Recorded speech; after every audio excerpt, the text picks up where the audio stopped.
Fala galera, a gente está com mais um Fórum Opina. Hoje com um constitucionalista de peso. Esse cara é o Paulo Nasser e eu vou falar o porquê. Ele é mestre pela UF, professor nas faculdades de maior renome nacional, nos cursos aqui do Brasil e principalmente aqui, professor nosso da segunda fase da UAB, professor de concursos. E é um cara que tem opinião, é um cara que está sempre se manifestando nas redes sociais e está sempre falando o que pensa. E por isso você está aqui hoje, Nasser. Prazer. Pela admiração que a gente tem por você, pela admiração que você tem pelo conhecimento da matéria e pela discussão que a gente quer fomentar aqui hoje. A gente falando um pouco e vivendo nesse cenário atual nacional, o que a gente tem visto no cenário político, é uma guerra entre partidos, é uma guerra de ideias, é uma guerra de ideais, na verdade, não é nem de ideias. E eu queria te perguntar muito sobre o que está ocorrendo. A gente tem visto uma série de comentários, as pessoas estão começando a querer voltar a ir para as ruas, a gente viu isso ano passado, vocês me contaram do que ocorreu em 92, né? Porque eu era muito novo ainda, não sabia muito bem o que estava acontecendo.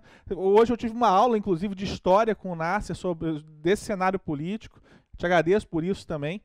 E queria entender hoje essa discussão do impeachment da Dilma. É viável? É possível? E por quê? Olá, galera, um prazer estar aqui. Agradecer aí o Petrocelli pelo convite. Acima de tudo, pela oportunidade de estar aqui para trocar uma ideia com vocês e poder expor um pouquinho da estrutura do direito constitucional e da minha opinião sobre isso tudo. Bom, na verdade, Daniel, essa questão envolvendo o impeachment, ela sempre ronda, né? O Brasil é um país de democracia tardia, a gente vive aí um momento de evolução da nossa democracia. Só para vocês terem uma ideia, a Constituição de 88 é a Constituição que mais tempo durou num regime democrático, e ela só tem 26 anos, ou seja, nós nunca tivemos 26 anos de democracia sem que alguém aparecesse e desse um golpe militar.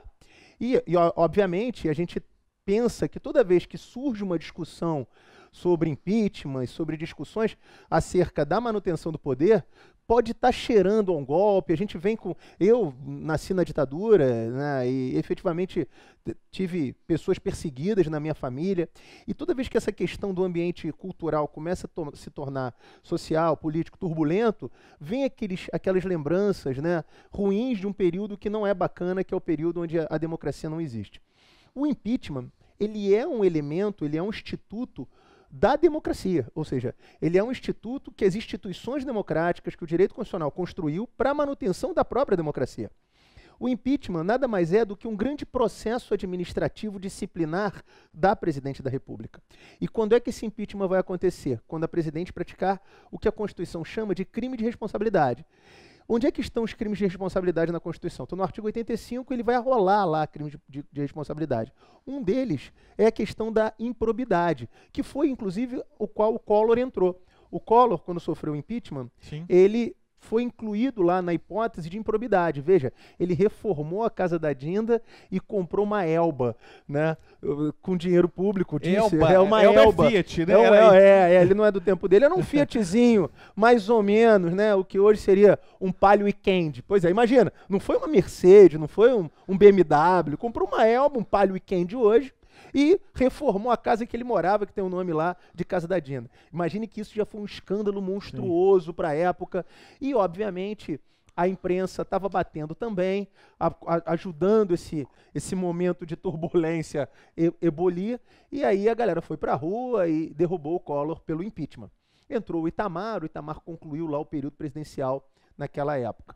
Hoje, qual é a discussão? Se pode ou não ter impeachment da Dilma? Óbvio que pode. Qualquer presidente pode sofrer um impeachment, né? O Lula poderia, o Fernando Henrique poderia. Quem está no poder pode sofrer um impeachment. E quando é que esse impeachment acontecerá?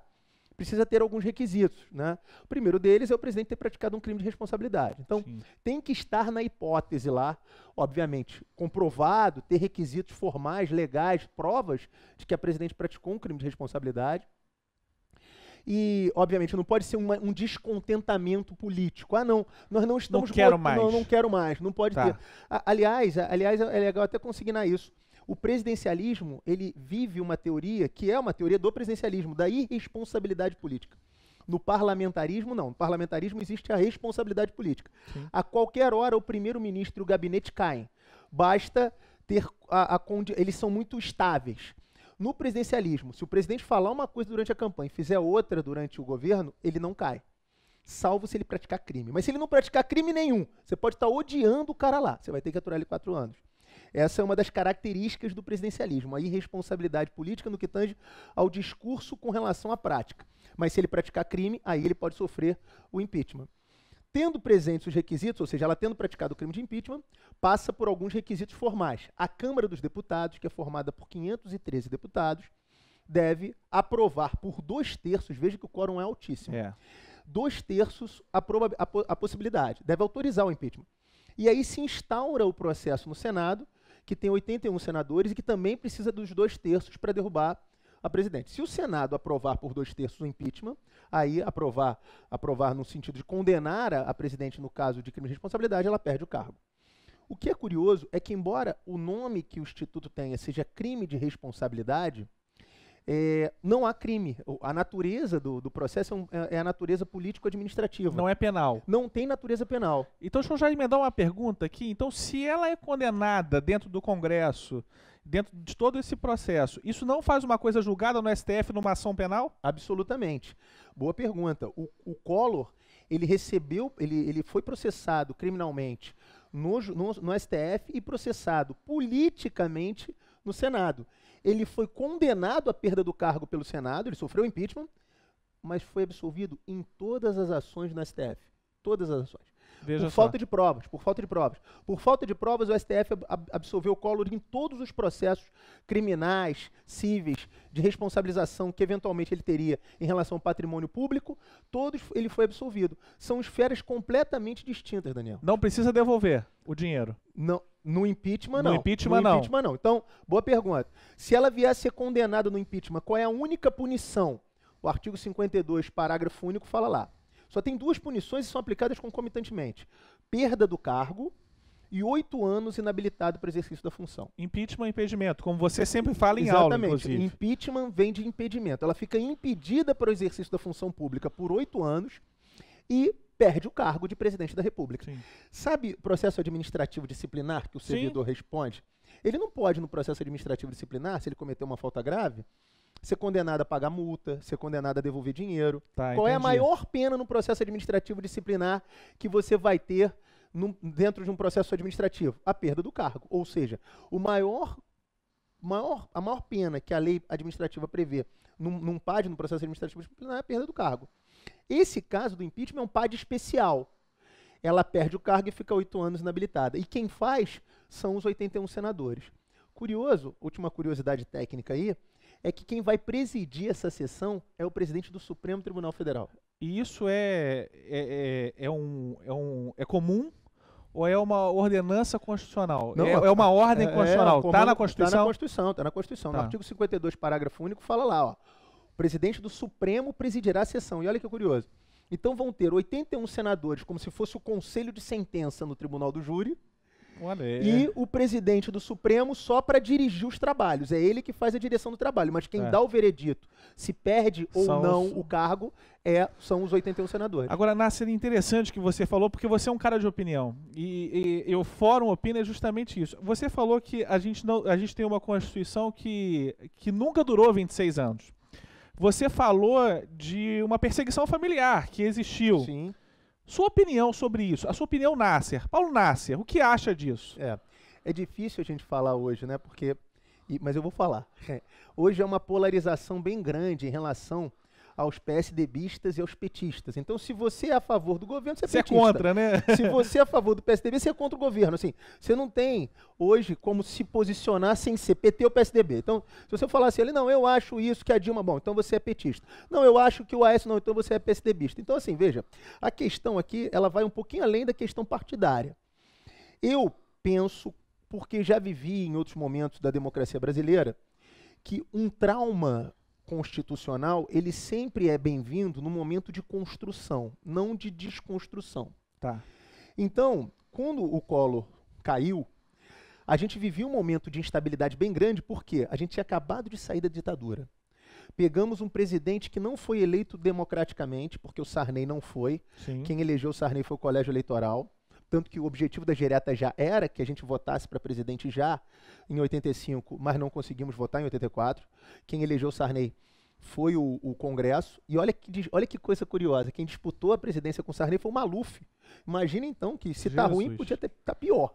Então, na verdade, Maluf... Fórum opina, isso é Fórum opina. Isso aí, ou seja, o Maluf, senhores, poderia ter sido presidente da República. Imagina, senhores, um cara que notoriamente é mastigado aí pela imprensa pelos atos que pratica aí de improbidade. E até pelas suas declarações. As declarações deles não são nem polêmicas, né? Assim, ele chega a ser uma caricatura, exatamente. Né? Uma caricatura. E aí o Sarney ficou os 5 anos de poder. Vejam que o Sarney, senhores, olha que loucura, era o elemento da democracia brasileira, um cara ligado às oligarquias, cara, ao feudalismo da sociedade da época, né? E ele era o cara que estava representando naquele momento a democracia brasileira. Veio as eleições, uma eleição conturbadíssima, mais de 15 candidatos. Só para citar alguns nomes, você tinha ali Ulisses Guimarães, Mário Covas, Brizola, você tinha naquela eleição o Lula, você tinha o Collor, que ganhou a eleição, você tinha o Aureliano, você tinha uma série de ministros. O Silvio Santos chegou a ser candidato. O Silvio Santos chegou, mas numa confusão lá. É uma coisa folclórica, então. Não, ele chegou a ser, mas não conseguiu ser. Tá. Havia um candidato do partido, esqueci até o nome do partido, era um partido pequenininho, que lançou o partido PRE, ou PRN, não me lembro. E aí o Silvio Santos, faltando 3 meses para a eleição, resolveu se candidatar. E aí ele falava assim na campanha eleitoral. Depois procure na internet, candidatura do Silvio Santos. Tem no YouTube. Ele falava assim, olha, você vai chegar lá no dia da eleição, você vai ver o nome fulano de tal. Sou eu. Sou eu. Você vote no fulano de tal, porque aí as cédulas já estavam prontas e tal, mas o TSE impugnou. Sim. Ele não pôde concorrer naquela época. Mas vejam, eu estou querendo dizer o seguinte, pessoas de peso na política brasileira, Ulisses Guimarães, Brizola, nomes da época, né, Mário Covas, e foi eleito o Collor. Cara que não tinha nome, veio lá um garoto, era novo, numa brincadeira lá de cassação de Marajá, tal, ganhou as eleições. Quando ele ganhou as eleições, o Brasil vivia num primeiro momento histórico a redemocratização. Logo em seguida, houve lá a história que eu falei aqui, da reforma e da compra da Elba. O povo foi para as ruas, até porque havia uma questão, né? Dizem que a Rede Globo apoiou. Se apoiou ou não apoiou, não sei. Eu só sei que a televisão da Globo fez campanha contra o Collor. Num primeiro momento apoiou o Collor para o Lula não ganhar. Num segundo momento depois tirou o Collor. E aí foi para as ruas, né? A galera foi para as ruas, o cara pintado. Eu fui cara pintada nessa época. Foi a época que eu conheci o Lindbergh, hoje senador da República. Vou aproveitar esse gancho então. Já que você falou do Lindbergh, hoje você que foi um cara pintada, você, Paulo Nassi, pintou a cara, foi pra rua, andou aqui na Rio Branco, gritou. Como é que você vê hoje o Lindbergh, assim, num tratamento mais do que cordial com o Collor? Porque o Lindbergh é o símbolo. Dos caras pintados. Ele é o símbolo do cara pintado. Como é que você vê essa relação hoje, Nassi? É esquisita, né? Eu confesso, cara, que tem coisas que eu não faria se fosse ele, né? Uma delas era essa, falar com o Collor. Eu poderia até nos bastidores, por uma questão política, ter conversas com ele, mas eu ia chegar para ele e falar com ele o seguinte, falar, ô Collor, olha só, ali na frente, velho, eu não vou te cumprimentar, eu não vou lhe dirigir um olhar, tem coisas que não dá para ser feito. Que a gente vai ter que conversar porque a gente é senador e etc, tudo bem, mas não dá para aparecer que nem ele aparece rindo na foto, abraçando o Collor, é esquisito. Fazendo selfie. Fazendo selfie, é esquisito. Então, assim, há questões que realmente são questões que são intransponíveis. Uma delas é essa para mim. E aí chegamos, né, onde eu queria chegar, que foi o Collor é derrubado, a gente tem um final de governo com Itamar, retoma ali com Fernando Henrique, já pai do Plano Real, no final do governo Itamar ali, democracia crescente no Brasil, tivemos o governo Lula num momento econômico fantástico, que o mundo viveu, que diga isso, né, senhores? Ou seja, o mundo viveu esse momento econômico, não foi só exclusivamente o Brasil. Quando começou a cair lá, como se fosse, né, uma onda, para reverberar até aqui, demorou um pouco mais e chegou agora. A gente está vivendo a crise econômica que o mundo está vivendo agora.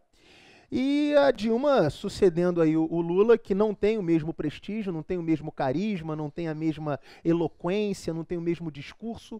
Ela foi, obviamente, construída pelo Lula. Acho que ela tem as qualidades dela tecnicamente, mas como política, todo mundo, isso é unânime, ela não tem a qualidade política de um político de traquejo, de discurso, de bate-papo. Você vê até que ela tem dificuldade em falar, expressar ideias às vezes. Os debates mostraram isso. E aí agora vem aí a turbulência de quererem tirar a Dilma por conta da questão do eventual Lava Jato, das denúncias do Lava Jato. Eu acho que o cenário é bem parecido com o do Collor. Eu acho que a imprensa quer o fim da Dilma, né? A mídia, né? A revista Veja, a Rede Globo, de alguma forma, né? Dessa vez não tão escancarada como a do Collor, mas de alguma forma. Então, assim, o cenário está montado. Ela está achando uma acidez desgraçada no Congresso, ou seja, o Congresso está ácido, e a prova disso é essa devolução do Renan da medida provisória, que é um ato inconstitucional, ele fez isso e tal, para criar o fato político. Sim. Então, na minha opinião, acho que assim, se eu fosse ela, eu ia ver que estava se montando um temporal. Se vai haver ou não, galera, o impeachment, aí é uma questão de articulação política. Vocês sabem que políticos, eles dependem, né, desse viés, mas acho que existe hoje um cenário possível. Nasser, infelizmente a gente tem que terminar, mas uma pena porque isso aqui, eu acho que a gente podia ter lançado, Anny, um programa sobre isso aqui, sobre o impeachment, assim, o Nasser e a democracia.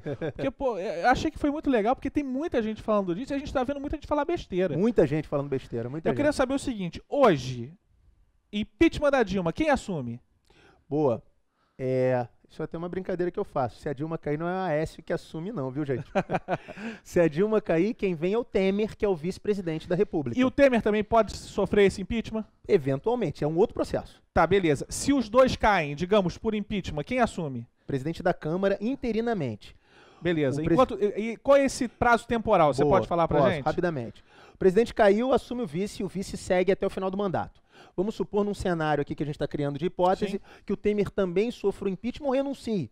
Caso lá dele querer renunciar por algum motivo, vagou o cargo de presidente e vice. O Brasil não fica sem presidência momentaneamente, porque o presidente da Câmara ele assume interinamente. Se ele viajar por algum motivo, é o presidente do Senado que assume. Se ele viajar por algum motivo, é o presidente do Supremo. Então tem uma linha sucessória grande para que o Brasil não fique sem presidente. Mas vagando o cargo de presidente e vice, eu vou ter que ter uma nova eleição. Olha que curioso que a Constituição fala. Se o impeachment for agora, antes dos primeiros 2 anos do mandato, as eleições são diretas. Vão ter novos candidatos. Nós voltamos às urnas. Voltamos às urnas, apertamos o botãozinho, vai ter campanha eleitoral. 90 dias depois. Caiu a Dilma, caiu o Temer. Quando o Temer cair, 90 dias depois tem nova eleição, como se fosse uma campanha normal. Se tiver no primeiro dia do terceiro ano de mandato, ou seja, passou 2 anos, primeiro dia do terceiro ano, aí a eleição é indireta. Olha que curioso. Quem vai eleger o presidente da República não somos nós. São os 513 deputados e 81 senadores 30 dias depois. 30 dias? 30 dias então, depois. Até 2 anos, 90 dias para novas eleições e eleições diretas. Perfeito. Depois de 2 anos, a partir do primeiro dia do terceiro ano, a gente está falando, então, de eleições indiretas, feitas pelo Senado e pelo Congresso, e em 30 dias. Em 30 dias, e qualquer das hipóteses, quem for eleito vai completar o período dos antecessores. Não fica 4 anos. Que você, o Galante, sempre fala que é o mandato tampão. Mandato tampão. É só para concluir ali o período que faltava. Você arrebentou, cara. Obrigado. E vamos gravar outros aí. Viu? Vamos gravar outros sobre o Nasser e a democracia. Falou, galera. Gente, obrigado. Um abraço. Tchau, tchau.